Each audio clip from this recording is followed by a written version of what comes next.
ভারত সরকারের আতিথ্যে রয়েছেন বাংলাদেশের বিতাড়িত আওয়ামী লীগ নেতারা। আর এ নিয়ে বিস্ফোরক মন্তব্য করলেন পশ্চিমবঙ্গের মুখ্যমন্ত্রী মমতা বন্দ্যোপাধ্যায়। সম্প্রতি নিউটাউনে এক সরকারি আবাসন প্রকল্প উদ্বোধনের সময় মমতা বন্দ্যোপাধ্যায় যা বললেন তা শুনে চমকে উঠেছে দুই বাংলার রাজনৈতিক মহল। বাংলাদেশে বিপদ হয়েছে, তাই ভারত সরকার এখানে কয়েকজনকে অতিথি হিসেবে রেখেছে। এটা রাজনৈতিক কারণে করা হয়েছে কিনা তা নিয়ে আমি কিছুই বলিনি।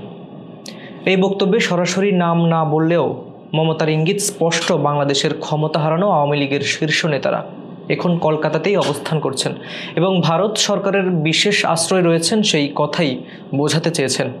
এখানেই থামেননি মমতা। তিনি ক্ষোভের সঙ্গে বলেন, বাংলায় কথা বললেই বাংলাদেশি, বাংলা ভাষায় কথা বলা মানেই সন্দেহ।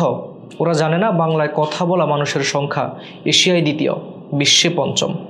ওপার বাংলার টান থাকতেই পারে, কারণ তারা ওখান থেকে এসেছে। ইতিহাস কেউ মুছে ফেলতে পারবে না। বিভিন্ন রাজ্যে বাংলাভাষীদের হেনস্থা নিয়েও সরব হন মমতা।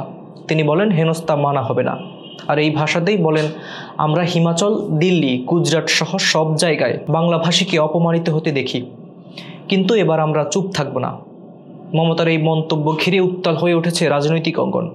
প্রশ্ন একটাই, বাংলাদেশের রাজনীতি কি কলকাতায় আশ্রয় নিচ্ছে? ভারত সরকার কি অতিথির নামে রাজনীতিকে আশ্রয় দিচ্ছে? আর এসবের পেছনে কি চলছে কোনো বৃহৎ কূটনৈতিক খেলা?